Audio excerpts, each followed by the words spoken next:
দেখিয়ে না দুটো বসাও কেন কাজ দিয়ে বুড়ি হল এ কি হইছে এগুলা কি হইছে মানুষ চেহারা উল্টা পাল্টা সমস্যা হইছে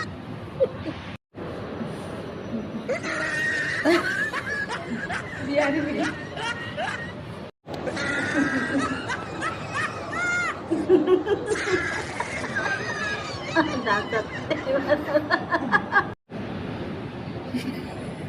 মেকরি বলে বাঘ বনা বলতে ভালো লাগছে মেকর বলে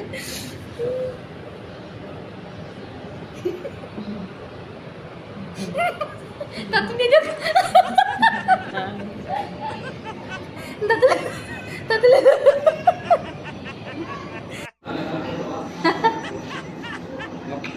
এগুলো সব ভালো করে খুব সব এটা করি আছে